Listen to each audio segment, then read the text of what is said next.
think it was really important to move to Ghana because this thing is happening everywhere. Yeah. But I'm an African woman, and I really wanted to take on the problem in Africa because I care about my people. Nobody else cares about us. We have to care about us. So I felt it was important to be here and, push this movement.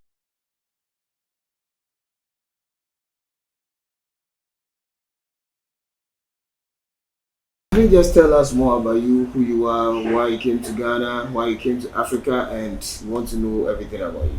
What, everything? I don't Yes. think you have enough time. How you We'll be here for 3 days if I tell you we can everything. summarize it. Well, yes, my name's Dalasi, and I am a recording artist, an entrepreneur, and a humanitarian.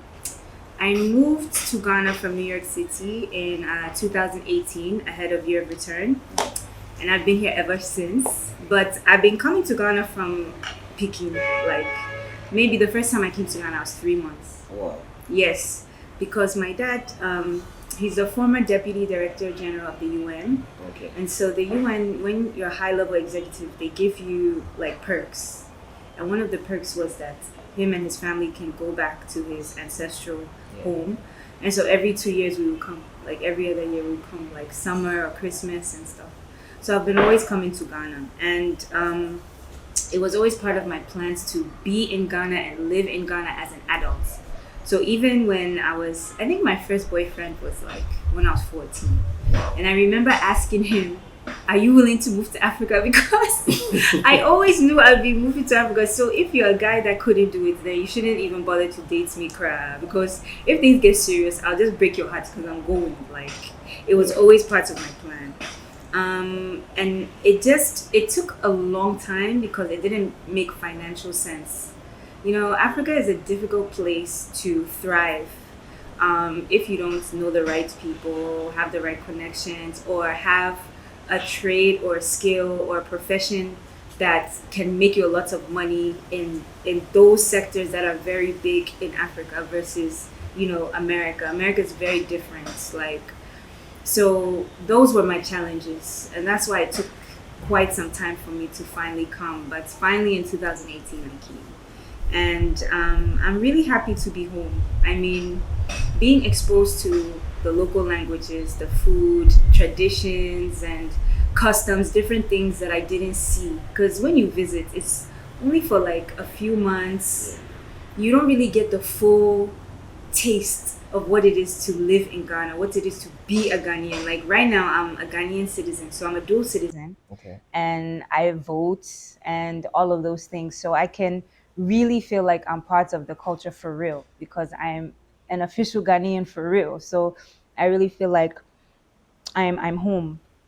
In terms of what I do, so yes, I'm a recording artist. I've been recording and performing professionally for almost 10 years, but I started music as a baby. I was trained as a pianist.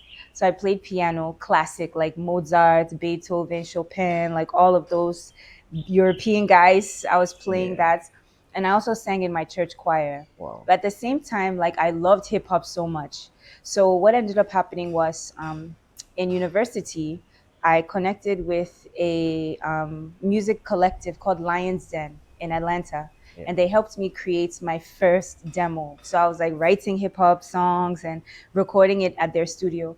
And it got the attention of Pharrell. You know Pharrell Williams? Yeah, it got his attention. And his A&R, Rob Thomas, had a meeting with me and they were really interested in me, but it ended up not working because the label fizzled out. So I stopped music for a little while and started working at BET. BET Networks, I was there for some years doing marketing and meeting people like Erica Badu, Alicia Keys, Usher, and feeling inside like I really want to do this music again. So I started to pick it up again. And then when I started picking it up again, that's when I was doing mixtapes and traveling and touring in Europe and Canada and even coming here.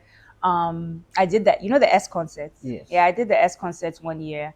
And when I came out to Ghana one time, this is before I moved, I met Reggie Rockstone. Okay. Because somebody heard my music. This man, unfortunately he's passed on. Rab Bakari. He's a very close friend of Reggie, and he heard my work and he's like, "Yo, this girl is dope. Like, you have to meet her." So we met, and when we met, I started talking to him about, what's this Afrobeats thing? I'm hearing these R2Bs guys, Sako J guys, like who, I love this music. Wow. And he was like, yeah. So he was introducing me to those sounds. And I said, I'm a Ghanaian. Even though I'm in New York, I'm a Ghanaian. And I want to be part of this, movement. Yeah. So I transitioned from just doing hip hop to doing Afrofusion. So now I work with Ghanaian and Nigerian producers, and then I put like my own hip hop, some pidgin, a little tree, maybe gun sometimes inside. And then it's kind of like it represents who I am because I'm all of those things. And so my music represents all of those things. So um, I don't know, I just feel really good about being here. And so that's the music side. Okay. In terms of humanitarian side, yes. So I started an initiative in 2016 on skin cancer in Africa due to skin bleaching.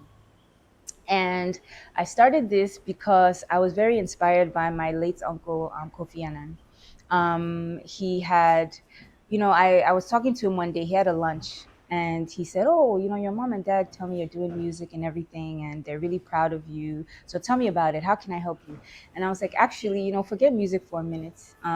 You're a very big humanitarian, and you've changed the world in a lot of ways. And I want to be like you. I don't want to just do music and dance around and go home. Like, I want to do something that's, relevant.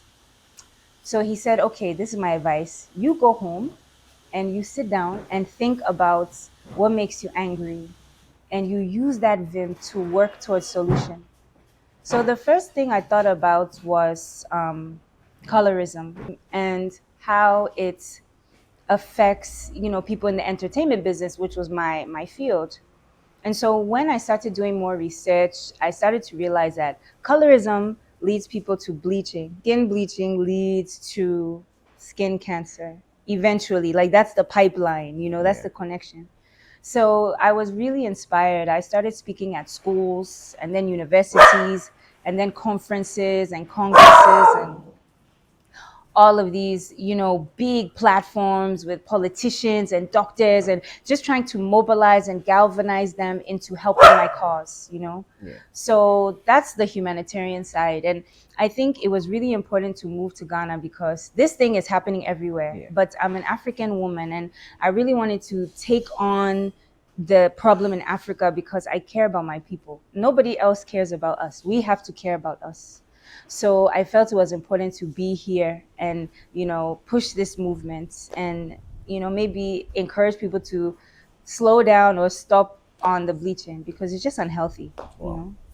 Actually, your dog is really happy Aklevi Joe is in the building, So at least if you hear a dog noise because of excitement the dog has, because this is the first time seeing Aklevi Joe for the whole lot of its time. So she's excited. Yes, she's really excited. Tell me about this modeling agencies in Ghana.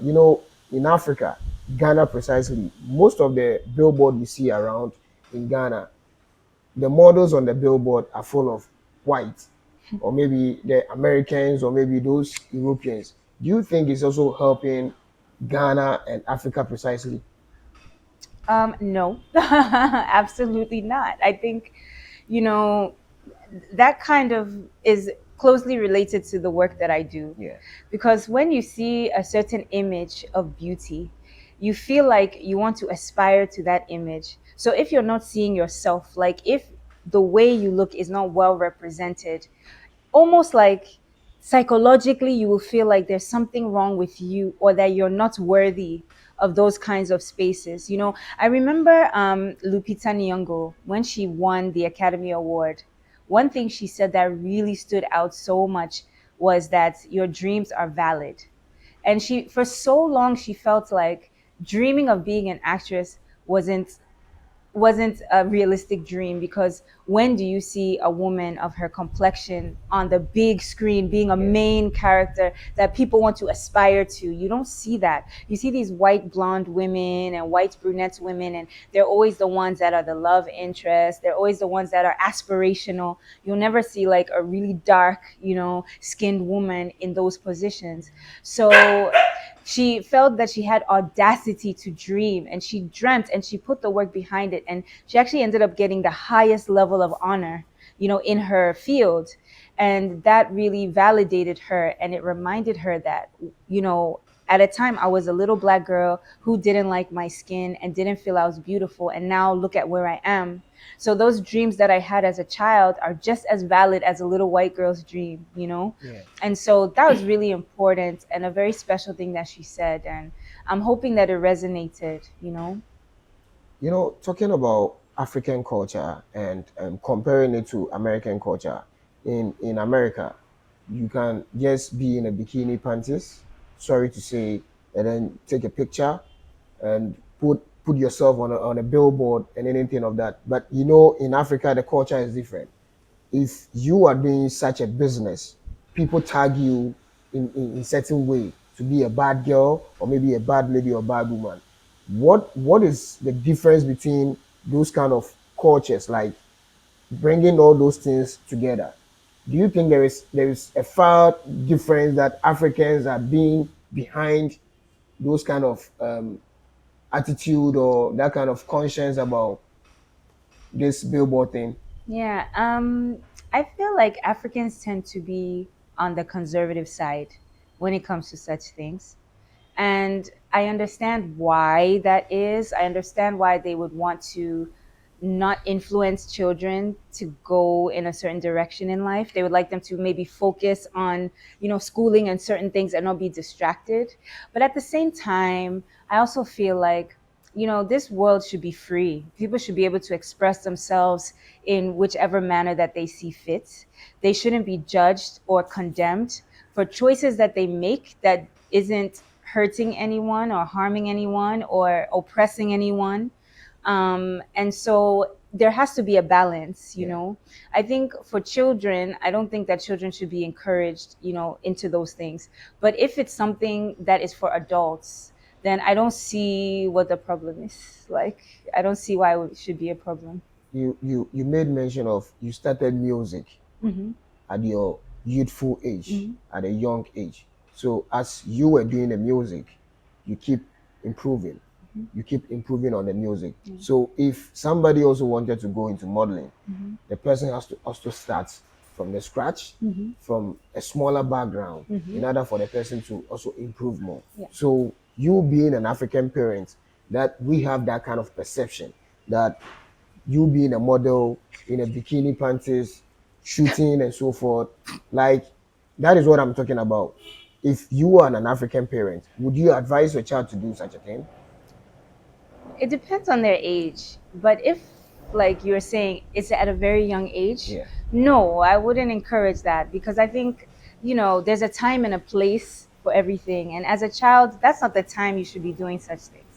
When you're an adult and you understand fully the implications of that, and you're ready to deal with the consequences of maybe being judged or being, treated a certain way, if you're ready to take those things on, sure, why not? But a child wouldn't be ready for such.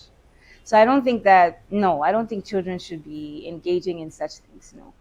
You have lived almost most of your life in America, Hmm. and you've been there for a very long time. At least you've been coming to Africa too. So if you are supposed to help Africa to improve, what would you do to improve Africa? Since Africa is kind of lacking a whole lot of things that Americans don't have. So you being in America and also in Africa, what are the things that you are going to do to improve the living condition or maybe the development of Africa? Well, I think there's two parts of my brand that address this. The first one I talked about, the humanitarian work that I do, Yeah. because I feel like a nation that is healthy in mind and in body is prepared to move forward and progress. But if you have these things holding you back, like bleaching, which leads to diseases and other things besides skin cancer, and even the mentality behind it, it holds you back from progress, right? So that's one aspect. The other aspect is I'm also an entrepreneur. So I have an e-commerce business. It's a clothing business, and it's completely virtual, like 100% online. I even started it during the pandemic, and I was inspired because I noticed even when we were locked down and no one was able to go to the offices, the post offices were packed, which meant that people globally were always shopping online. And that's what made me say, wow, like e-commerce is pandemic proof. And at the time, we didn't know how long the pandemic would last, and we didn't know what the long term effects would be. So everything was uncertain. So I said to myself, let me enter this sector and try to make money. And so I took a course on e-commerce and I studied everything there is that I could get my hands on about e-commerce for several weeks. And when I felt confident enough is when I took my savings and I invested in my own e-commerce business. Because I have a passion for fashion, I turned that passion and I monetized it. Now, one thing that we talk about often is the digitization of Africa and how particularly the business sector needs to transfer over to digitization so that we can keep up with the rest of the world, because that's what the rest of the world is doing. I think me being a Ghanaian here and being able to establish and initiate a somewhat successful e-commerce business, I would love to share my knowledge with others, with young people, with young entrepreneurs, with people that are interested in having their own independent businesses, because e-commerce is a way for Ghana to reach the world. I mean, it's great to serve other Ghanaians. It's great to have a business that serves your people. You should always do that first.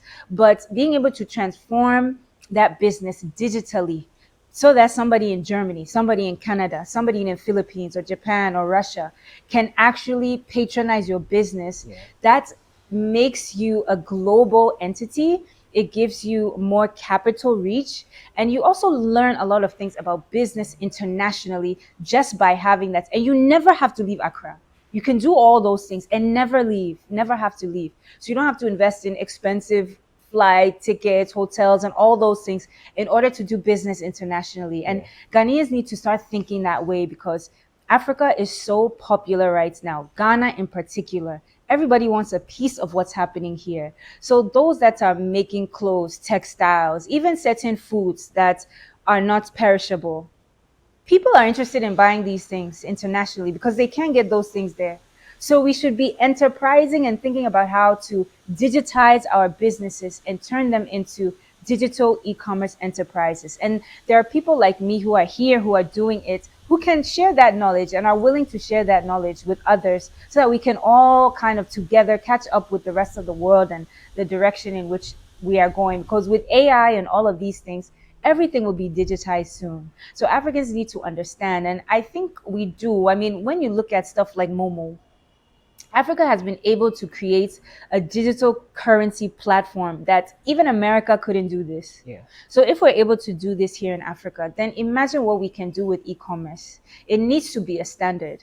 And I think there are a lot of people like me who agree and who want to spread this knowledge, go to universities, give lectures, create courses into university programs that specifically deal with digitization of business, so that when these young people come out into the world, they are prepared, because the job market isn't as strong as it should be. But entrepreneurship in Ghana is very strong. So if you have the vim to start your own business and you have the discipline, why not go into e-commerce and digitize yourself and open your horizon? So that's definitely something that I want to be a part of, helping that movement, pushing that initiative. Not only that, but right now I'm scaling up my business and I'm including like local artisans, seamstresses, and tailors that will create all African print pieces for my shop. So right now my shop doesn't have African print. It's more like European and Asian runway style, like clothes. But I really want a taste of Ghana, like through fashion to the world. So I've hired some teams of artisans that are making my designs. They're putting them together. And I'm using exclusively GTP, which is Ghana made fabric. And in that way, my business is now pouring into the local economy, helping people in the local economy. And I'm purposely not going for those like me who might have had the privilege to go to FIT or some fancy fashion schools in France or something.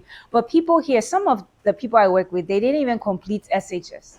But they've been doing the work they are doing for so many years, and they're so well trained in what they do that they're experts. And there's no reason why they shouldn't get these kind of opportunities. Like a lot of them never thought that something they made with their hands can be won by somebody in Amsterdam or Germany or London. Yeah. But now, working together with me and other diasporans like me who have that access, we can be the connector, from Ghana to the rest of the world. And that's how, in my own way, that I'm trying to contribute. So, if I may ask, you are in a case of talking about entrepreneurship and also in education too, like two things at a time, talking about education and entrepreneurship. Do you really think in Africa, education is more important than entrepreneurship? No, not right now. No, I don't. I don't, because there's so many people that are so highly successful and they haven't completed their formal education. It's not just Africa, it's in America too. Like there's a lot of people. Like, if I'm not mistaken, I think Steve Jobs didn't complete university. It was either Steve Jobs or Bill Gates, one of them, that didn't even complete university. And there's a lot of people like Puff Daddy, P Diddy. Yeah. He didn't complete. And there's a lot of people that maybe don't have a full formal education, but they're smart, they're disciplined, and they have a vision. If you have those things, you can have a business. But I do think that education is important, but I don't think that not having a full education should be what stops you from going for your dreams or starting your own business. Or Actually, I'm really asking this because from the angle that you are coming from, I will say that you claim education in Africa is waste of time. Okay, I didn't that say is that. fine, but that is what I am. That's what you're saying? No, Because that that's is not what what I'm I saying. am taking it. Okay? No, you're taking No, it wrong. yes, That's not what I mean at fine. all. So Education is important. good. So But I'm just saying that not everyone has access to All right. education. But just because you don't have access to it, it does not mean you cannot be successful. you know why I'm asking this? Yeah. When I was in the SHS, they always teach us, always find X. X is this, find Y. But at the end of the day, when you complete school, you don't even know what is X. So I see it to be like, if you use the common sense in Africa, it's far better than using education. So you being an entrepreneur and then working in Africa, would you like to implement education or you go for the common sense? I mean, I don't know. I'll always support education, because education is something that, even if you don't use it right away, is something that you always have, and it can never be taken from you. Once you learn something and it's here and you have that understanding, nobody can remove that from you. Somebody can take your business, somebody can destroy something that's tangible, but your education can never be destroyed. I mean, it's something you will always have. So I would never discourage somebody from education. I will always encourage you to get your education. But I also would say at the same time that a lack of education doesn't mean you're hopeless. I mean, as long as, like you mentioned, as long as you have common sense, then you can find your way. But it does help to have education, because a lot of people, they get taken advantage of if they don't know like basic math and or how to communicate like well through language and stuff. It's like you can lose opportunities, you can lose money, you can get exploited. So hopefully, you don't go through this. But if you lack education, you risk those things sometimes. Okay. So I would always encourage somebody to So get how come education. you being a diaspora, you are from the United States of America, Yeah. coming back to Africa, Yes. and the youth in Africa too are also running to go to America. Yes. Do you think it really makes sense in this kind of movement? I would say it makes sense because I understand why. Because life is so hard here. And I came from a privileged background. So obviously life is going to be easier for me here. Automatically you are just being a rich kid. I didn't say that. Okay. Yeah, you are a rich kid. Well, Yeah. that's relative. All right. Okay. But me coming home it's from a different perspective. Okay. Because I do come with privilege. I was educated there. My parents are successful, and I have resources and protection that not everybody has. So if you're growing up in Africa and your life is very difficult, you don't have those privileges and you don't have access to things and certain things, and you get the opportunity to go outside, I can understand why you would want to. because it's more money. Maybe you can send money home and, help the rest of your family. Maybe you can have access to more education that you might not have access to here. In the West, there's a lot more scholarships, there's a lot more grants, there's a lot more free money that they're willing to give international students that you might not get here in Ghana. If you're trying to get money for school, it might be very difficult. But if you apply as an international student to go somewhere else, then it might be easier for you. So I can understand that. But that's why people like me are coming here, because we want to improve conditions here to where people don't feel like they have to go outside to get those things. They can stay right at home and get all of those things. And we are hoping that we will see that day one day. If you are to be the president of, I'm not supposed to say Ghana, if you are supposed to be the president of Africa, because Wow. we are trying to unite African countries together Okay. to like getting one common language, being trading with each other and so forth. If you are a president of Africa, what would you use, or maybe how would you change the mindset of this kind of attitude about we Africans that have this negative thoughts that we have to move to America to make it before we come back to Africa? How would I change that? Yes. Ooh, wow. That's a tough question, because it's so many things that will have to be done to encourage people to do that. I think probably what I would do, the way that some of our governments have focused on things like cathedrals and stuff like that, all that money that's going into that, I think rather it should be put into the infrastructure. We need better roads, we need better irrigation. Our gutter systems are choked. Every time it rains, it floods, people die, there's mudslides and all these things. People don't want to deal with those things. Our electric grid system is such that we're still dealing with doomsor. Maybe Africans should consider getting into solar energy, because we have the benefits of the sun, we have the benefits of this good weather, and it's free energy, so we should be exploiting it. We should transform our electric grid system to such that we can actually exploit all the sunshine that we get and use it towards our energy so that we can have more affordable and consistent energy system. I think like my favorite guy, Paul Kagame. I really admire him and what he's done in Rwanda. But one of the main things that he did is he cracked down on the churches and a lot of the religious sects that are exploitive. And he said, if you don't have like theology education, if you don't have certain aspects that are parts of your organization, you cannot have a church here in Rwanda, because a lot of people will see religion as a way to exploit and get money from people who don't have. Because people who don't have, they lean on faith more. They think, oh, I'm struggling. If I pray, then God will make a way for me and my family. So then you go to a church, and the church will also tell you, you have to give us 50% of your earnings or you won't get into heaven. Or they'll use that mentality to exploit the poor. And I think what Kagame did was he got rid of a lot of those churches and a lot of those things, because he was tired of his people being exploited in that way.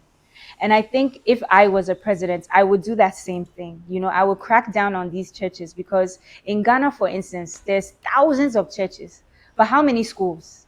How many universities? How many hospitals? I think those people that are working in the churches, they need to be working to help the infrastructure of the country. They need to be working to help the healthcare sector. Like there's so many things that are just basic things that we need as citizens that are being neglected in preference to religion, in preference to cathedrals, in preference to churches. Like we have enough of that stuff. There's things, basic things that our citizens need, and that needs to be the focus. That needs to be where the budget is pouring into. So that's what I would do. And I think as things transform, people would want to stay and they'd be less likely to go out. So, do you really think religion is the most important thing that Africa is falling down? I think that it is critical, because if you think about Africa's history, how did colonialism enter?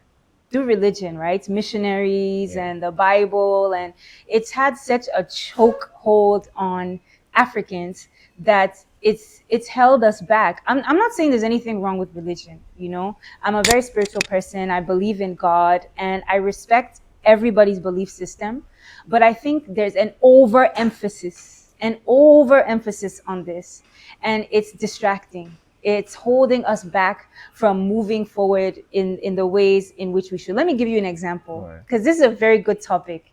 I was on Facebook the other day, and there was this lady, and she said, like this prayer circle stuff is really going to destroy us. And I was like, what do you mean? She said, I went to this lady's business. There's this like lady, she has some salon, and she went to her business 4 different times during the day. Each time she went, it was closed. So one time she passed her on a Saturday and she caught the lady there. She said, but I've been coming to your salon like 4 or 5 times. Every time I come, it's closed. Why? She said, oh, because I was going for prayers. You are going for prayers. Seriously? In the middle of the day, when it's business hours and people are trying to patronize your business. She was going for prayers because she felt she wasn't making enough money. So she wanted to pray for God to give her favor so she could make money. If you would have made that money, if you had stayed in your shop, because people were coming.